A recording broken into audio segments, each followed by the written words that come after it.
boy from District 1 dies before he can pull out the spear. My arrow drives deeply into the centre of his neck. He falls to his knees and halves the brief remainder of his life by yanking out the arrow and drowning in his own blood. I'm reloaded, shifting my aim from side to side while I shout at Rue. Are there more? Are there more? She has to say no several times before I hear it. Rue has rolled to her side, her body curved in and around the spear. I shove the boy away from her and pull out my knife, freeing her from the net. One look at the wound and I know it's far beyond my capacity to heal, beyond anyone's probably. The spearhead is buried up to the shaft in her stomach. I crouch before her, staring helplessly at the embedded weapon. There's no point in comforting words, in telling her she'll be all right. She's no fool. Her hand reaches out and I clutch it like a lifeline, as if it's me who's dying instead of Rue. You blew up the food, she whispered. Every last bit, I say. You have to win, she says. I'm going to win for both of us now. I promise. I hear a cannon and look up. It must be for the boy from District 1. Don't go. Rue tightens her grip on my hand. Course not. Staying right here, I say. I move in closer to her, pulling her head onto my lap. I gently brush the dark, thick hair back behind her ear. Sing, she says, but I barely catch the word. Sing, I think. Sing what? I do know a few songs, believe it or not. There was once music in my house too. Music I helped make. My father pulled me in with that remarkable voice, but I haven't sung much since he died, except when Prim is very sick. Then I sing her the same songs she liked as a baby. Sing. My throat is tight with tears, hoarse from smoke and fatigue. But this is Prim's, Rue's last request. I have to at least try. The song that comes to me is a simple lullaby, one we sing fretful, hungry babies to sleep with. It's old, very old, I think, made up long ago in our hills, what my music teacher calls a mountain air. But the words are easy and soothing, promising tomorrow will be more hopeful than this awful piece of time we call today. I give a small cough, swallow hard and begin. Deep in the meadow, under the willow, a bed of grass, the soft green pillow, lay down your head and close your sleepy eyes, and when again they open, the sun will rise. Here it's safe, here it's warm, here the daisies guard you from every harm, here your dreams are sweet and tomorrow brings them true. Here is the place where I love you. Rue's eyes are fluttered shut. Her chest moves, but only slightly. My throat releases the tears and they slide down my cheeks. But I have to finish the song for her. Deep in the meadow, hidden far away, a cloak of leaves, a moonbeam ray. Forget your woes and let your troubles lay, and when again it's morning, they'll wash away. Here it's safe, here it's warm, here the daisies guard you from every harm. The final lines are barely audible. Here your dreams are sweet and tomorrow brings them true. Here is the place where I love you. Everything's still and quiet. Then almost eerily the mockingjays take up my song. For a moment I sit there watching my tears drip down on her face. Rue's cannon fires. I lean forward and press my lips against her temple. Slowly, as if not to wake her, I lay her head back on the ground and release her hand. They want me to clear out now so they can collect the bodies, and there's nothing to stay for. I roll the boy from District 1 onto his face and take his pack, retrieve the arrow that ended his life. I cut Rue's pack from her back as well, knowing she'd want me to have it, but leave the spear in her stomach. Weapons in bodies will be transported to the hovercraft. I've no use for a spear, so the sooner it's gone from the arena, the better. I can't stop looking at Rue, smaller than ever, a baby animal curled up in a nest of netting. I can't bring myself to leave her like this, past harm but seeming utterly defenceless. To hate the boy from District 1, who also appears so vulnerable in death, seems inadequate. It's the capital I hate for doing this to all of us. Gail's voice is in my head, is raving against the capital, no longer pointless, no longer to be ignored. Rue's death has forced me to confront my own fury against the cruelty, the injustice they inflict upon us. But here, even more strangely than at home, I feel my impotence. There's no way to take revenge on the capital, is there? And I remember Peter's words on the roof. Only I could keep wishing I could think of a way to show the capital they don't own me, that I'm more than just a piece in their games. And for the first time, I understand what he means. I want to do something right here, right now, to shame them, to make them accountable, to show the capital that whatever they do or force us to do, there is part of every tribute they can't win. That Rue was more than a piece in their games. And so am I. A few steps into the woods grows a bank of wildflowers.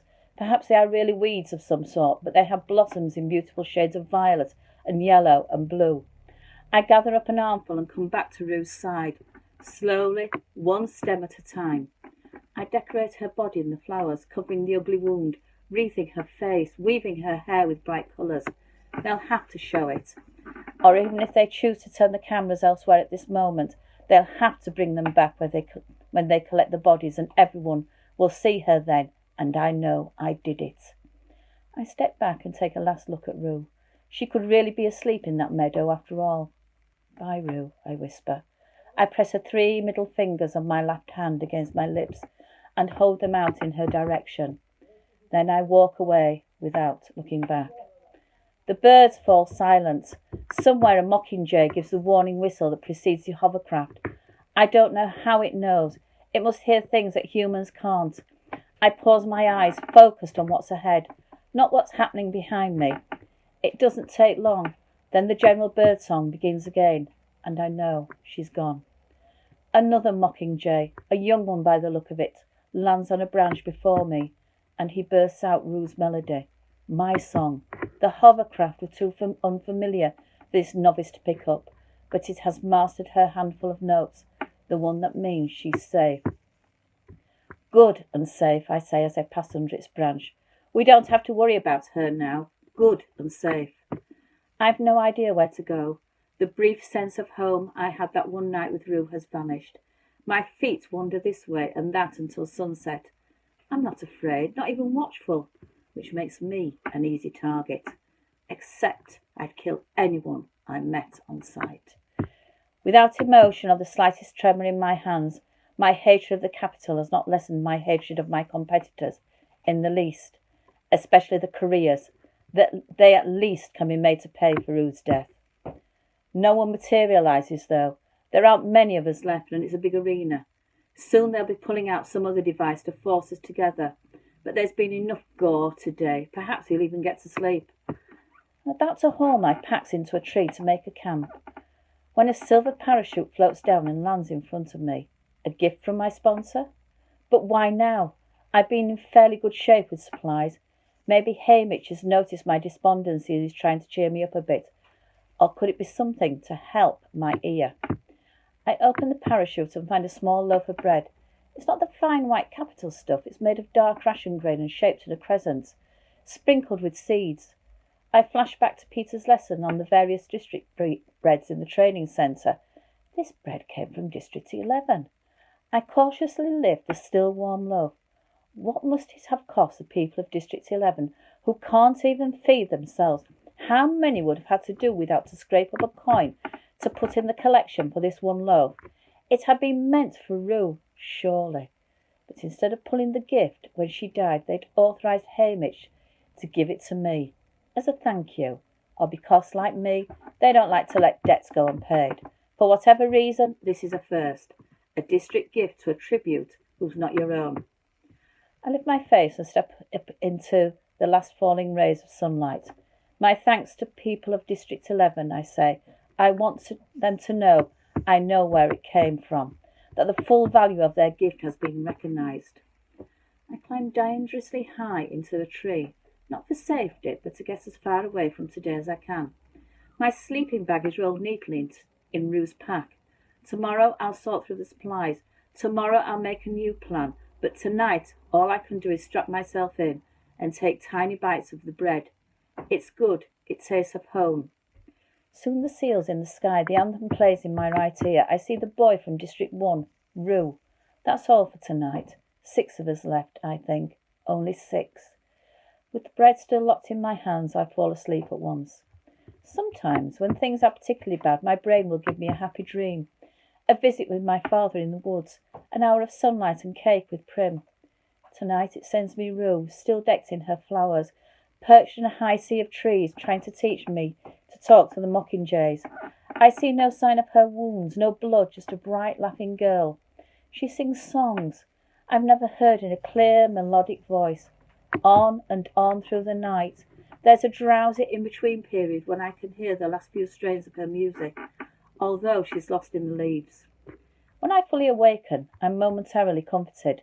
I try to hold on to the peaceful feeling of the dream, but it quickly slips away, leaving me sadder and lonelier than ever. Heaviness infuses my whole body as if there's liquid lead in my veins. I've lost the will to do the simplest tasks, to do anything but lie here staring unblinkingly through the canopy of leaves. For several hours I remain motionless.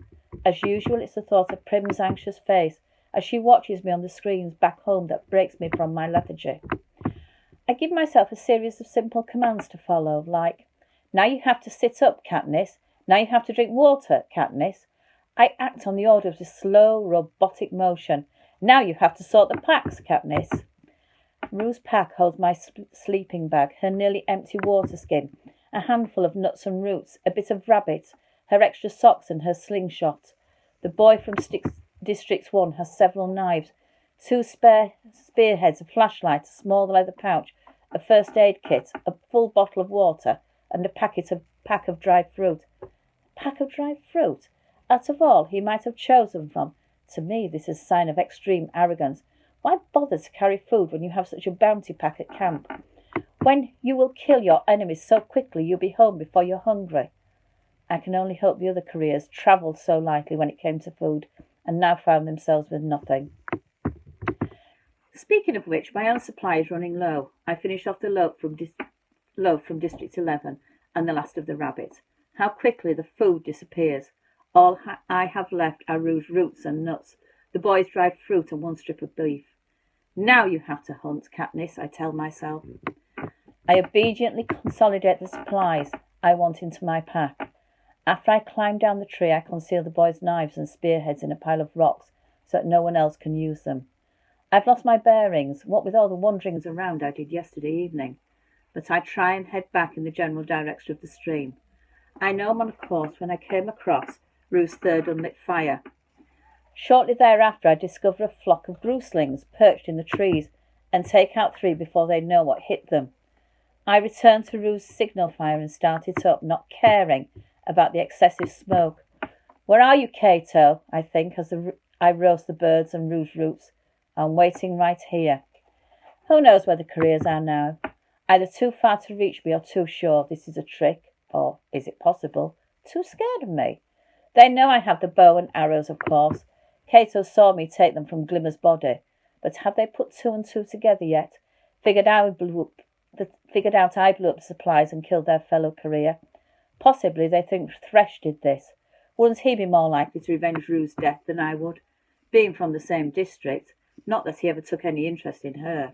And what about Foxface? Did she hang around to watch me blow up the supplies? No. When I caught her laughing in the ashes the next morning, as if someone had given her a lovely surprise.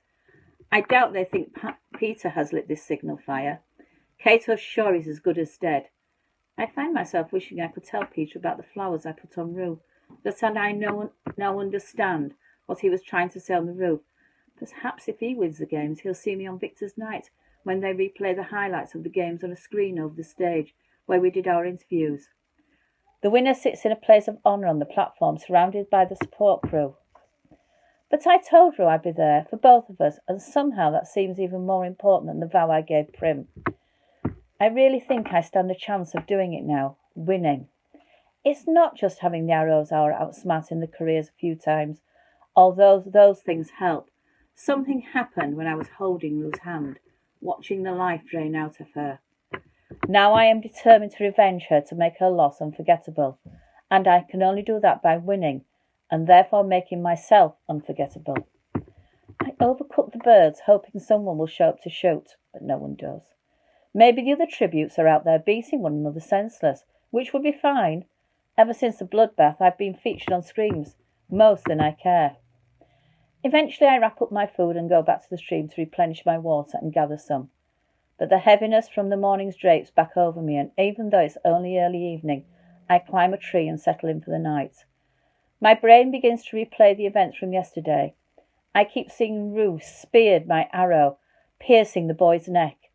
I don't know why I should even care about the boy. Then I realise he was my first kill. Along with other statistics they report to help people place their bets, every tribute has a list of kills.